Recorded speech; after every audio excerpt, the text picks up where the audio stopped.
ഈ സമയം കടന്നു പോകുന്നത് പശ്ചിമേഷ്യ കടന്നു പോകുന്നത് ഗൾഫ് മേഖല കടന്നു പോകുന്നത് അതീവ ജാഗ്രതയിലാണ്. നമുക്കറിയാം ഇന്ന് ഇതിന്റെ തുടക്കം ഈ പറയുന്ന ആശങ്കയുടെ തുടക്കം എന്ന് പറയുന്നത് ഇറാനിൽ ഇസ്രായേൽ നടത്തിയ അമേരിക്കയുടെ സഹായത്തോടെ ഇസ്രായേൽ നടത്തിയ ആക്രമണങ്ങളാണ്. അതെവിടേക്കായിരുന്നു എന്നുള്ളത് ഒരിക്കൽ കൂടി നമുക്ക് നോക്കേണ്ടതുണ്ട്. തബ്രീസിൽ, പിന്നീട് കർമാൻഷാഹിൽ ആക്രമണം വന്നു, കറജിൽ വന്നു, ഇസ്ഫഹാനിൽ വന്നു, ഒപ്പം തന്നെ ലോർസ്ഥാനിലും വന്നു. 5 ഇടങ്ങളിൽ വന്നു.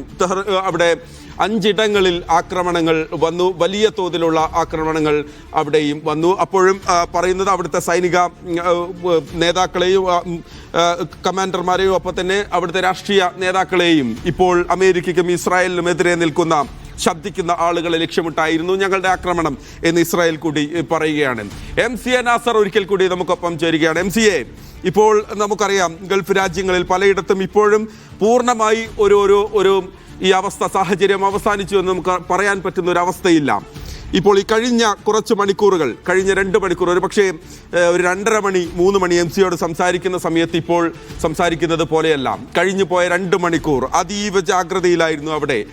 ഒരു പക്ഷേ വലിയ ആശങ്കയും ഗൾഫിലാകെയുണ്ട്. ഈ കടന്നുപോയ സമയങ്ങൾ എങ്ങനെയാണ് ഈ ഗൾഫ് രാജ്യങ്ങളിലാകെ ഉണ്ടായത്? അപ്പോൾ ഇപ്പോഴത്തെ ഒരു സാഹചര്യം എന്താണ്? ഇപ്പോൾ ഖത്തർ പ്രതിരോധ മന്ത്രാലയത്തിന്റെ ഒരു പ്രതികരണം വന്നിരിക്കുന്നു. അത് പറയുന്നത് 3ാം തവണയും ഇറാനിൽ നിന്നുള്ള മിസൈൽ ആക്രമണത്തെ രാജ്യം വളരെ വിജയകരമായിട്ട് പ്രതിരോധിച്ചു എന്നാണ്. അപ്പോൾ പിന്നെ 3 തവണ ഖത്തറിന് നേരെ ആക്രമണം നടന്നു എന്നാണ് ഖത്തറിലെ പ്രതിരോധ മന്ത്രാലയം തന്നെ ഔദ്യോഗികമായിട്ട് സ്ഥിരീകരിക്കുന്നത്. കുവൈത്തിന് നേർക്കും ഏതാണ്ട് 2 തവണയിലധികമായ സംവിധാനം തന്നെ പ്രതികരിക്കുന്നുണ്ട്.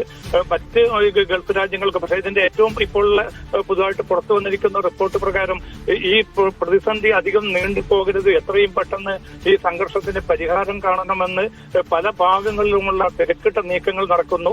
അതിന്റെ ഭാഗമായിട്ട് ഇറാൻ വിദേശകാര്യമന്ത്രി അബ്ബാസ് അറാഖ്ചി UAE, ഖത്തർ, ബഹ്റൈൻ ഉൾപ്പെടെയുള്ള കുവൈത്ത് ഉൾപ്പെടെയുള്ള രാജ്യങ്ങളിലെ വിദേശകാര്യമന്ത്രിമാരുമായി ടെലിഫോണിൽ സംസാരിച്ചു എന്ന ഒരുപക്ഷെ ഈ സംഘർഷത്തെ ലഘൂകരിക്കാൻ കൂട്ടായി എന്ത് ചെയ്യാൻ സാധിക്കുമെന്ന ആലോചനകൾ കൂടി ആരംഭിച്ചു എന്ന് വേണം ഈ ഇറാൻ വിദേശകാര്യമന്ത്രിയുടെ ഈ നിലവിലുള്ള ഈ 4 ഗൾഫ് രാജ്യങ്ങളിലെ പ്രതിരോധ മന്ത്രിമാരുമായി അദ്ദേഹം നടത്തിയ വിദേശകാര്യ മന്ത്രിമാരുമായി നടത്തിയ ടെലിഫോൺ സംഭാഷണത്തിൽ നിന്ന് വ്യക്തമാവുന്നത്. അതുകൊണ്ട് ഈ പ്രതിസന്ധി ഇങ്ങനെ നീണ്ടുപോകുന്നത് ഒരുപക്ഷെ അമേരിക്കയേക്കാൾ അല്ലെങ്കിൽ മറ്റ് ഇസ്രായേലിനേക്കാൾ ഏറ്റവും കൂടുതൽ ബാധിക്കാൻ പോകുന്നത് ഈ മേഖലയിലെ രാജ്യങ്ങളായിരിക്കും. ആ തിരിച്ചറിവിന്റെ അടിസ്ഥാനത്തിലാണ് തിരക്കിട്ട നയതന്ത്ര നീക്കങ്ങൾ വീണ്ടും മുന്നോട്ട് കൊണ്ടുപോകാനുള്ള ഒരു നീക്കം ഉണ്ടായിരിക്കുന്നത്.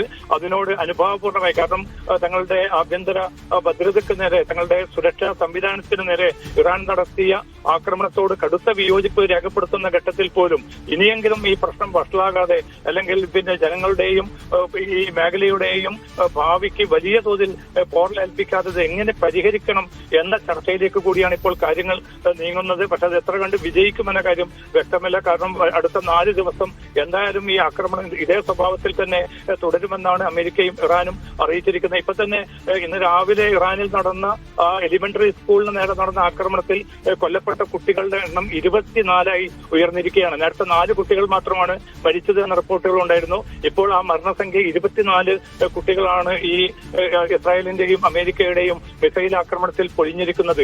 ഇനിയും ആ സ്കൂളിൽ നിന്ന് മരണസംഖ്യ ഉയരാനുള്ള സാധ്യതയുണ്ട്. പല കുട്ടികളും ഏറ്റവും പിന്നെ അപകടകരമായ അവസ്ഥയിലാണ് പിന്നെ അവരുടെ ജീവിതം എന്ന റിപ്പോർട്ടുകൾ കൂടിയാണ് ആശുപത്രിയിൽ നിന്ന് വരുന്നത്. അതുകൊണ്ട് ഇത് സാധാരണ ജനങ്ങളെ സംബന്ധിച്ചിടത്തോളം, കുട്ടികളെ സംബന്ധിച്ചിടത്തോളം, സ്ത്രീകളെ സംബന്ധിച്ചിടത്തോളം ഏറ്റവും ആപൽക്കരമായിട്ടുള്ള ഒരു അവസ്ഥയിലേക്ക് ഈ കാലുഷ്യം പോകരുത് എന്ന് ആഗ്രഹിക്കുന്നുണ്ട്. അതുകൊണ്ടാണ് ഇപ്പോൾ തിരക്കിട്ട രീതിയിലുള്ള വിയന്നയിലും ജനീവയിലും ഒക്കെ മസ്കത്തിലുമൊക്കെ ഈ ചർച്ച പരാജയപ്പെട്ടെങ്കിലും ഇനിയും സാധ്യതകളുണ്ട്. അത് പ്രയോജനപ്പെടുത്തണമെന്ന് നിൽക്കുന്ന താല്പര്യത്തോടു കൂടി MCA നാസർ തുടരണം.